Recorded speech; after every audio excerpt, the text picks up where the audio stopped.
Olha, se você parcelou o seu imposto de renda, se você é desses que pagaram e usou o número máximo de parcelas, você ainda nem terminou de quitar as contas com o leão.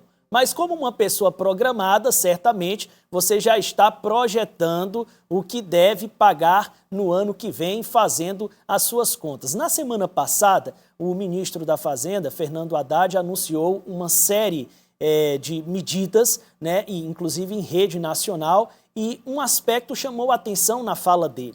É a isenção do imposto de renda para quem ganha até R$5.000. E essa informação, entre todas as outras que foram dadas, chama mais atenção e gera uma expectativa, porque isso inclui uma faixa grande de brasileiros e também de piauienses. A gente está recebendo aqui no estúdio o economista Fernando Galvão, que vai nos ajudar a entender se essa medida que foi falada, né, ela já passa a vigorar para o imposto de renda 2025. Essa é a pergunta primeira. Fernando, muito bom dia para você. Obrigado por atender aqui ao convite do Notícia da Manhã. O que o contribuinte pode esperar para o imposto de renda 2025? Essa faixa de isenção já deve ser estabelecida?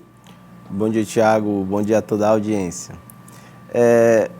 Essa foi uma intenção do governo. Uma coisa que precisa ser deixada muito claro, Tiago, é de que não necessariamente vencer uma eleição é garantia de exercício do poder. Porque quando o governo ele declina, quando ele anuncia essa intenção, ela precisa passar pelo Congresso Nacional, pela Câmara dos Deputados e Senado. E, inclusive, o presidente do Senado ele já disse que é preciso discutir mais, ele está condicionando, inclusive, aumentar a faixa de isenção do imposto de renda a uma performance fiscal. E aí, quando a gente fala de fiscal, você sempre vai ver na televisão, ajuste fiscal, política fiscal, ela diz respeito à política de arrecadação e de gastos do governo. Como se arrecada, como se gasta. É isso que está em discussão nessa pauta. Então, a gente não vai ter isso válido para 2025, mas a gente tem uma previsão de reajuste do mínimo. Já se pode estabelecer que a faixa de isentos vai subir? A faixa na que eu falo, o valor a ser estabelecido, a partir desse valor é que passa-se a pagar o imposto de renda. As regras, elas vão ser mantidas, as regras atuais. Inclusive, elas são regras injustas, Tiago, porque o sistema tributário brasileiro ele é regressivo, ele cobra mais de quem ganha menos e ele arrecada menos de quem ganha mais.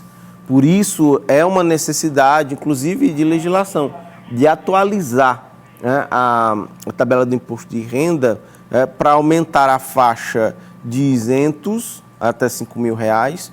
O governo aponta que a cobrança, o aumento da tributação sobre quem ganha mais de R$50.000 compensaria essa perda de arrecadação dessa grande faixa de isentos, como você acabou de discutir.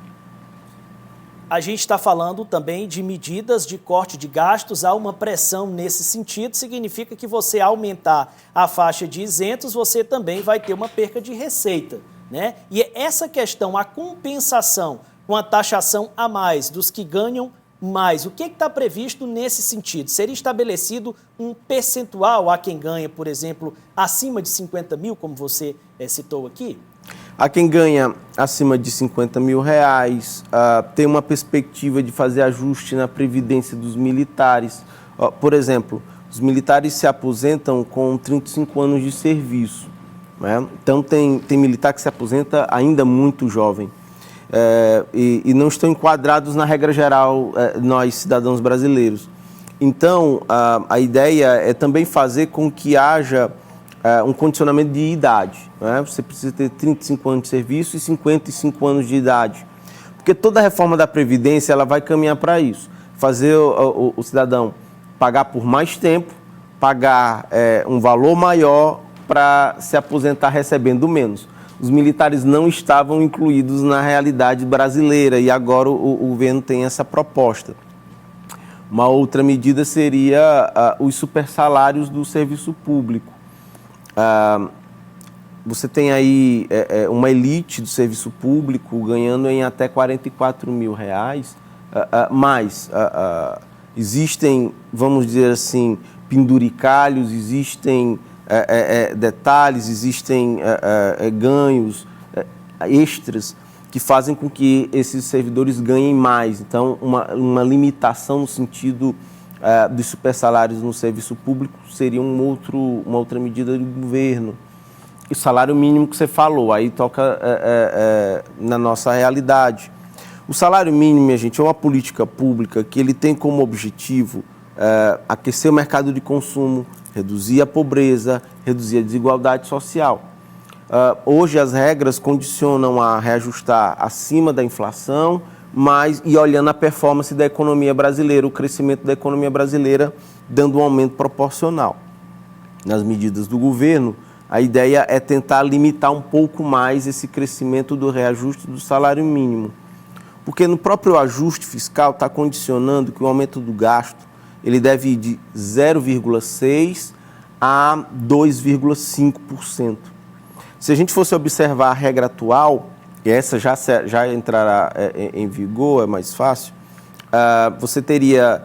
O crescimento do ano passado foi 2,9%. E você daria ainda o da inflação, que está sendo contabilizado.